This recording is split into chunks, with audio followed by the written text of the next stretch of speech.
talking about when it comes to the counter that is now coming on from the BJP side. Union Minister JP Nadda has penned an open letter to Congress Party President Mallikarjun Kharge because he is now reminding Kharge on the barbs that have been made by his own leaders, by several Congress leaders in the past, directly and personal attacks that has been directed towards Prime Minister Narendra Modi, especially during the election campaign season. As far as the remarks that are now concerned in this long letter that JP Nadda has now addressed Mallikarjun Kharge, he's been taking names of the Congress party leaders in the past who have abused and gali politics that seems to have now escalated to another level. Hina, as far as if you can take us through certain excerpts from that letter that has been written by JP Nadda.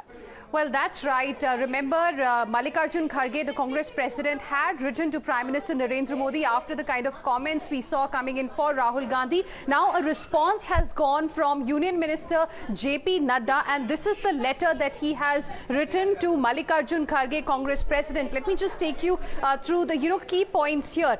Here he's trying to suggest, आदरणीय खड़गे जी, आपने राजनीतिक मजबूरीवश जनता द्वारा बार-बार नकारे गए अपने failed product को एक बार फिर से पॉलिश कर बाजार में उतारने के प्रयास में जो पत्र देश के यशस्वी प्रधानमंत्री नरेंद्र मोदी जी को लिखा है, उस पत्र को पढ़कर मुझे लगा है कि आपके द्वारा कही गई बातें यथार्थ और सत्य से कोसों दूर हैं। ही सेज, ऐसा प्रतीत होता है कि पत्र में आप राहुल गांधी सहित अपने नेताओं की करतूतों को या तो भूल गए हैं या फिर उसे जानबूझकर नजरअंदाज किया गया है। इसलिए मुझे लगा कि उन बातों को विस्तार से आपके संज्ञान में लाना जरूरी है। So here essentially JP Nadda is trying to remind Mallikarjun Kharge of the comments that have come in from several Congress leaders in the past for Prime Minister Narendra Modi. He says, and I quote, खड़गे जी, चूंकि आपने अपने पत्र में selective तरीके से बात केवल राहुल गांधी को लेकर की, इसलिए मैं उसी से अपनी बात की शुरुआत करना चाहूंगा। जिस व्यक्ति का इतिहास ही देश के प्रधानमंत्री सहित पूरे ओबीसी समुदाय को चोर कहकर गाली देने का रहा है, देश के प्रधानमंत्री के लिए अत्यंत अमर्यादित शब्दों का प्रयोग करने का रहा है, जिसने संसद में देश के प्रधानमंत्री को डंडे से पीटने की बात कही है, जिसकी भ्रष्ट मानसिकता से पूरा देश वाकिफ है, उस राहुल गांधी को सही ठहराने की कोशिश आप किस मजबूरी के चलते कर रहे हैं। So firstly he is reminding really Mallikarjun Kharge, the Congress president, of the kind of statements Rahul Gandhi himself has been making in the past about Prime Minister Narendra Modi, and then other Congress leaders, how they have really said. So why this kind of a selective approach has come in from Mallikarjun Kharge is being questioned here in this letter by JP Nadda. Back to you. All right, Hina, thank you for that. As far as certain excerpts from that letter is concerned, Mohit, this seems to be a counter to what Mallikarjun Kharge in his letter had written and addressed Prime Minister Modi, because here JP Nadda seems to be suggesting and saying that in that letter that you wrote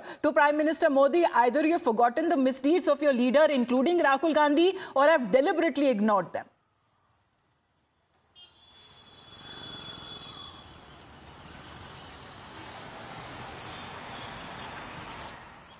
Mohit, if you're connected with us, if you can tell us more on this letter that has now been penned by JP Nadda as a response to the letter that was written by Mallikarjun Kharge.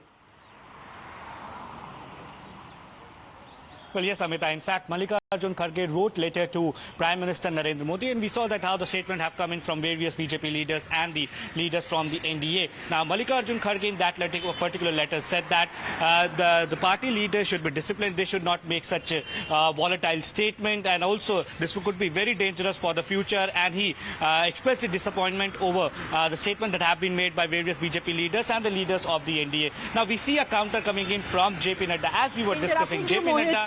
Let's get in a word from the Congress leader. Pramod Tiwari ji हमारे साथ phone line पे जुड़ गए। Sir, good morning to you, नमस्कार। JP Nadda की तरफ से एक काउंटर पत्र लिखा गया है सर मल्लिकार्जुन खड़गे जी की तरफ से, और उनकी तरफ से ये कहा जा रहा है कि बार बार जो राहुल गांधी विदेश में जाकर बोलते हैं, या बहुत सारे अन्य कांग्रेस पार्टी के लीडर्स ऐसे भी हैं जिन्होंने पर्सनल अटैक्स करे प्रधानमंत्री नरेंद्र मोदी पर, तो उनके ऊपर नोट क्यों नहीं देती है कांग्रेस पार्टी?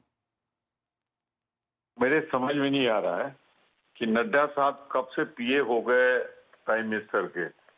लेटर एड्रेस था पीएम को, जवाब देना था पीएम को, वो गंभीर विषय पे था, लीडर अपोजिशन की लाइफ का सवाल था, और जवाब दे रहे हैं नड्डा साहब जिनका होम से दूर दराज तक कोई वास्ता नहीं, सिक्योरिटी से दूर दराज तक कोई वास्ता नहीं। मैं सिर्फ इतना कहना चाहता हूं, अगर प्रधानमंत्री जी अपने लीडर अपोजिशन के जान को जो थ्रेट उनके मिनिस्टर ने दी है, एमपी ने दी है, एलाइज ने दी है, अगर उस पर गंभीर नहीं है तो मुझे नहीं लगता कि प्रधानमंत्री देश के प्रति गंभीर होंगे।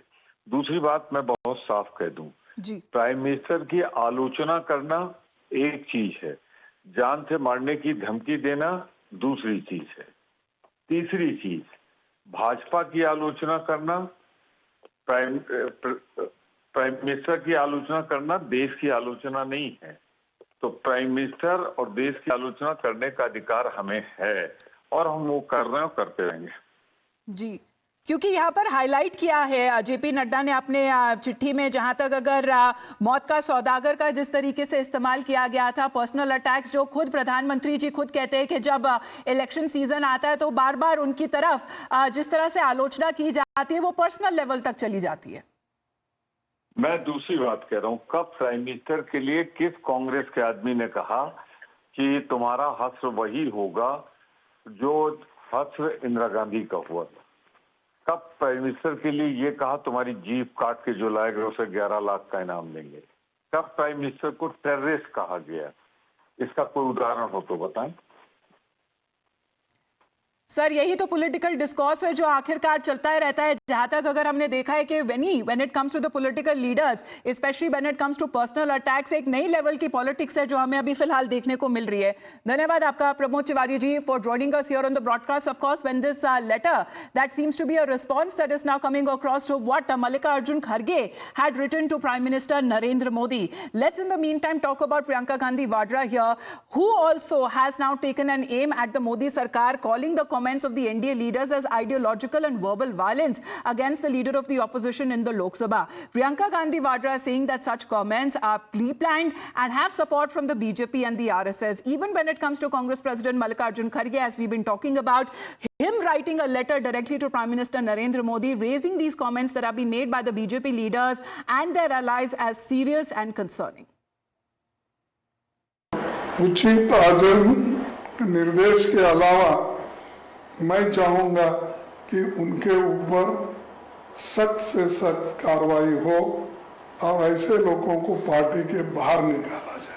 कोई राहुल गांधी को आतंकी कह रहा है, कोई कह रहा है उनकी जबान काट के ले आओ, मैं 11 लाख दूंगा, कोई कह रहा है कि उनका वो हश्र होगा जो उनकी दादी का हो। ये किस तरह के बयान है? ये हिंसा के बयान है, ये नफरत के बयान है। राहुल गांधी को जान से मारने की धमकी बीजेपी के नेता दे रहे। पूरा एजेंडा राहुल गांधी जी की छवि, उनकी जान को खतरा, पूरा एक माहौल बनाने का एजेंडा भाजपा के नेताओं को दिया गया है। शर्म आना चाहिए, इस बात को हल्के पे नहीं लेना है, ये गंभीर का बात है।